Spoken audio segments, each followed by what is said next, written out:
¡Madero!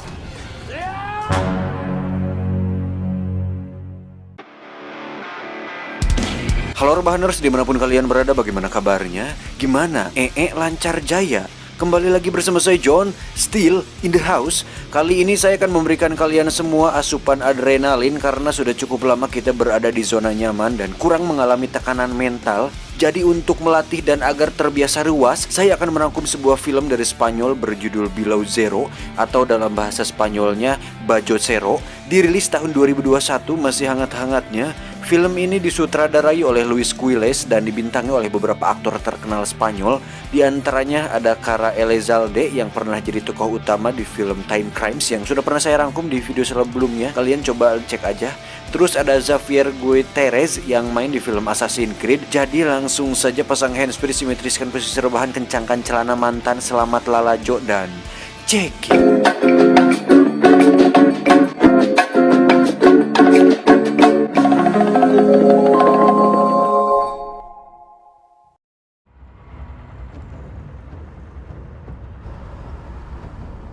Diawali dengan memperlihatkan seorang pemuda yang dikejar oleh pria berjas hujan, di mana si pemuda nampaknya dipaksa untuk mengatakan sesuatu, namun karena dia menolak, pria berjas hujan tersebut pun menguburnya hidup-hidup di dalam tanah.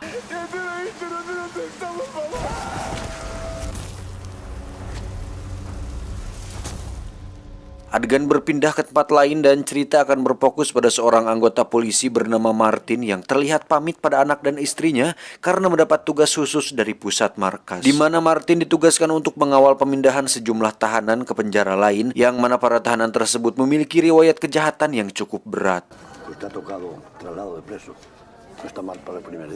Tak sendiri, Martin pun akan ditemani oleh polisi lokal bernama Montesinos, di mana dia cukup berpengalaman karena sudah sering melakukan pemindahan para tahanan. ¿Tú eres Martín? Sí. Montesinos.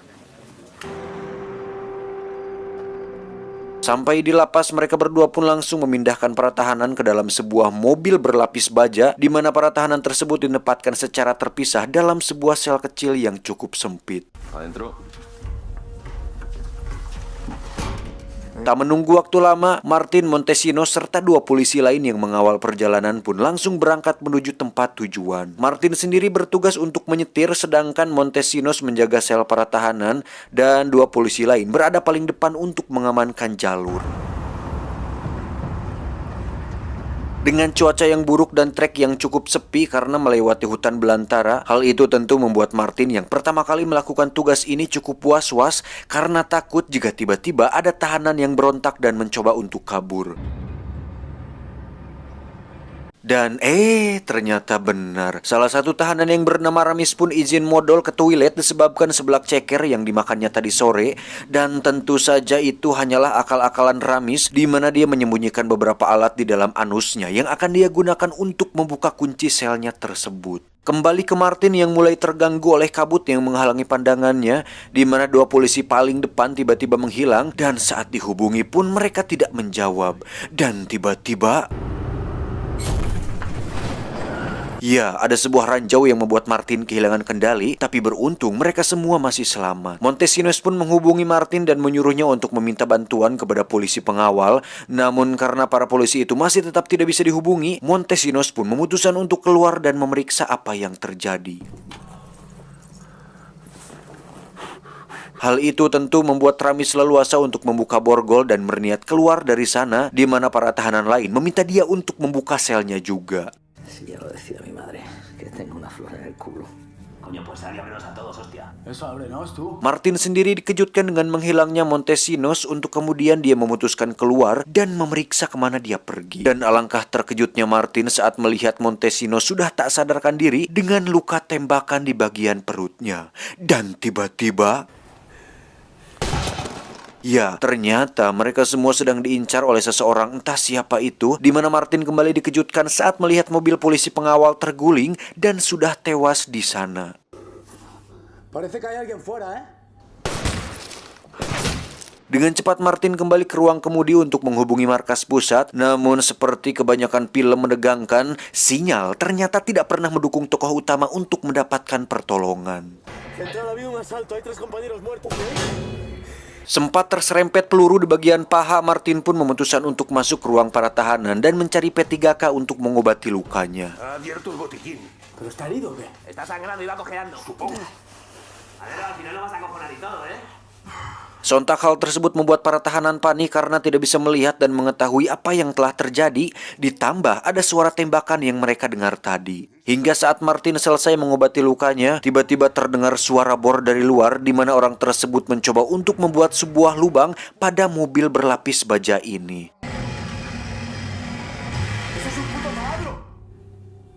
Dan saat Martin menyuruh mereka semua tenang, tiba-tiba ya, Ramis berhasil membuka selnya di mana Martin terlibat gelut dengan Ramis. Namun saat sedang asik duel, lagi-lagi mereka dikejutkan saat mereka semua mencium adanya bensin masuk melalui lubang bor tadi. Esto es gasolina, hostia. Dan orang di luar tersebut ternyata berniat untuk membakar mereka semua yang ada di sana, di mana Martin terpaksa membuka semua kurungan. Namun salah satu tahanan tewas akibat terlambat mendapat pertolongan. Martin pun akhirnya terdesak saat semua para tahanan mendekatinya untuk meminta kunci pintu keluar. Dan saat salah satu tahanan melihat kuncinya terjatuh, dia pun mengambilnya. Tapi tiba-tiba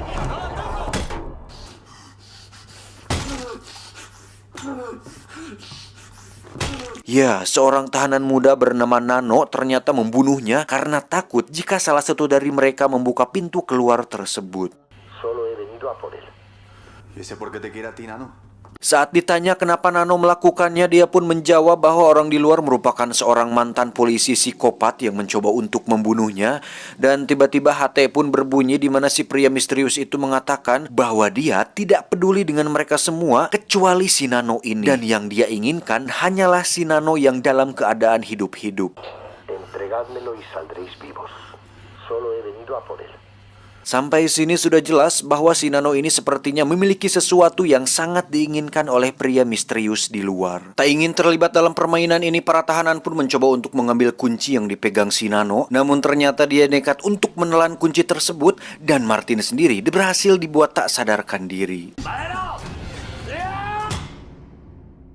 Di luar sendiri, akhirnya kita bisa melihat pria misterius itu sedang mengganti ban mobil mereka yang bocor, di mana pria itu adalah seorang mantan polisi bernama Miguel. Entah apa tujuannya dan apa yang diinginkannya dari Nano, kita akan mengetahuinya nanti.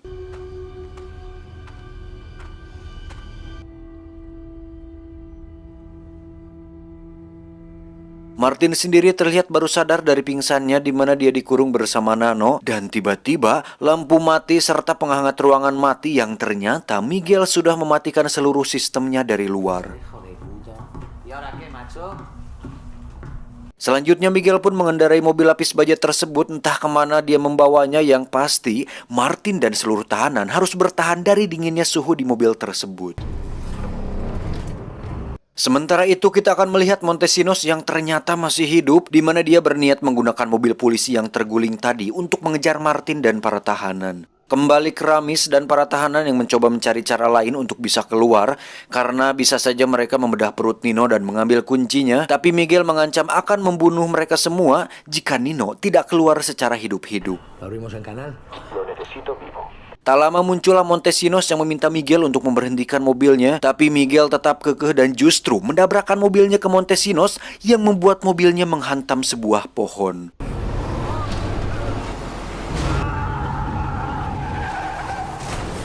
Miguel pun keluar dan menyaksikan Montesinos karat hingga kali ini dia benar-benar tewas dan tak bisa di-revive lagi. Miguel sendiri terlihat duduk di samping mobil di mana dia nampak seperti tidak ingin melakukannya. Namun entah apa motivasinya, Miguel tetap melanjutkan misi misteriusnya tersebut.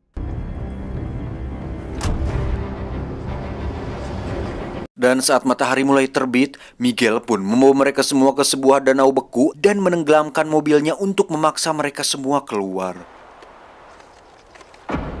Dan disinilah ketegangan yang sebenarnya, di mana mereka semua kepanikan, apalagi Martin dan Nano yang terkunci di balik jeruji, di mana Martin akhirnya mengatakan bahwa dia mengetahui jalan keluar rahasia dari mobil baja tersebut. Dengan cepat Ramis dan kawan-kawan pun membuka kurungan Martin, di mana Martin langsung membuka pintu keluar rahasia dan berhasil selamat dari mobil baja tersebut. Miguel sendiri terlihat menunggu di daratan, di mana dia langsung menghampiri Nano untuk menangkapnya. Namun sangat disesalkan bahwa hanya Martin, Ramis, dan Nano saja yang berhasil selamat, di mana Ramis dengan baik hati menyelamatkan Martin. Dan setelah semua hal buruk yang terjadi, Martin pun memberi keringanan dengan membiarkan Ramis hidup bebas sebagai rasa terima kasih atas pertolongannya barusan. Martin sendiri belum selesai sampai sini karena dia memutuskan untuk mengejar Nano dan Miguel untuk mengetahui apa yang sudah terjadi sebenarnya. Nano pun pergi menuju gedung kosong, di mana di situ sudah ada Miguel yang mencoba terus menembakinya dari atas gedung. Hingga saat Martin sampai di sana, dia pun langsung naik ke atas gedung untuk mengetahui apa motif Miguel sebenarnya. Dan sesuai yang sudah bisa saya tebak, dan mungkin dari sebagian besar kalian juga bisa tebak, bahwa motif Miguel adalah keluarga, di mana Miguel bertanya kepada Martin, apakah kau punya anak? Martin pun menjawab, ya, aku punya 2 putri. ¿Tienes hijos? 2 niñas. Dari situ Miguel pun menceritakan bahwa Nano dan beberapa kawannya, termasuk pemuda yang kita lihat tadi di adegan awal, ternyata sudah melakukan sesuatu yang sangat amat buruk kepada putri sematawayangnya. No sé cómo la convencieron. Dan kalian semua pun akan sangat-sangat murka seperti yang saya rasakan ketika mendengar bahwa Nano dan kawan-kawan mencekoki putri Miguel dengan minuman, yang bahkan putrinya sama sekali tidak suka minum-minum, dan entah bagaimana mereka meyakinkannya. Tapi saat putrinya sudah mabuk dan tak sadarkan diri, mereka semua memasukkan benda-benda asing ke dalam kemaluannya seperti puntung rokok, botol, dan sebuah tang. Kemudian dengan sadis mengikatnya pada sebuah mobil dan menyeretnya ratusan meter, lalu membuangnya ke dalam sebuah sumur. Hicieron de todo. Entah manusia macam apa yang tega melakukan itu pada seorang gadis berusia 14 tahun. Tapi yang pasti, si anjing Nano ini dan kawan-kawannya harus menanggung akibat dari perbuatan mereka tersebut. Hay que tener mucha mierda en la cabeza para hacerle algo así a una niña. Dan yang Miguel inginkan dari Nano adalah di sumur mana mereka semua membuang jasad putrinya tersebut. Dan karena sistem hukum yang sudah bobrok, Miguel yang seorang mantan polisi pun akhirnya bertindak sendiri, yang mana dia tidak akan sungkan-sungkan untuk membunuh siapapun yang mencoba menghalanginya. Pero yo voy por libre. No creo en este sistema de mierda. Saat Miguel lengah, Martin dengan cepat merebut senjatanya. Namun saat Martin sudah tak kuat lagi berdiri, Martin pun membiarkan Miguel untuk mengejar si Nano. Lo tenía. Miguel pun akhirnya mendapatkan si Nano, di mana dia terus memaksanya untuk buka mulut. Hingga saat Miguel terkena pukul, muncullah Martin yang langsung mendodongkan senjata ke arahnya. Tak lama datanglah kesatuan polisi menggunakan helikopter, di mana Nano akhirnya bisa lepas dari si Miguel dan berteriak sambil berkata kasar bahwa dia tidak akan memberitahu apapun pada Miguel. Dan pada titik itu Martin akhirnya sadar bahwa semua yang dikatakan Miguel tadi memanglah benar adanya. Sesaat Nano terlihat tersenyum bahagia karena akhirnya bisa lolos dari Miguel, di mana Miguel pun harus rela menerima fakta bahwa dia tak bisa menguburkan jasad putrinya dengan layak. Martin sendiri terlihat tertegun, di mana dia dilema antara rasa kemanusiaan dan mengikuti peraturan. Namun apa yang terjadi? Nano pun seketika terkejut karena dikira Martin akan membelanya. Namun ternyata hati nurani Martin sebagai seorang ayah mulai timbul, di mana Nano dipaksa untuk buka mulut mengenai lokasi putri Miguel dibuang. Martín, ¿qué coño haces? Díselo. ¿Qué haces? Pero vete a poner gilipollas.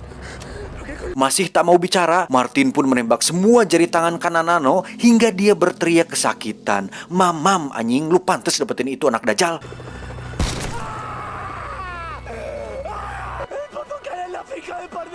Pada akhirnya Nano pun memberitahukan lokasinya, yang membuat Miguel lega. Dan meski dirinya akan dihukum mati atas perbuatannya, setidaknya Miguel akan mati dengan tenang setelah menguburkan anaknya dengan layak.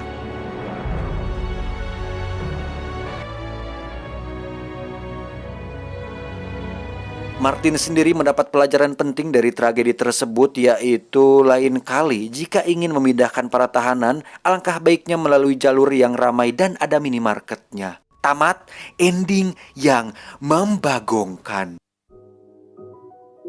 Filmnya biasa saja sih sebenarnya. Alurnya juga sederhana. Plot twistnya juga tidak terlalu mengejutkan. Tapi rasa tegang dan mencekam yang dibangun cukup membuat saya pribadi penasaran tentang siapa sosok Miguel, apa motifnya, terus apa yang telah Nano perbuat, dan apakah itu cuma pengalihan. Secara keseluruhan seru sih, apalagi mendekati ending yang sangat menganjingkan, dimana kita dibuat emosi dan geram terhadap perbuatan si koplok Nano ini.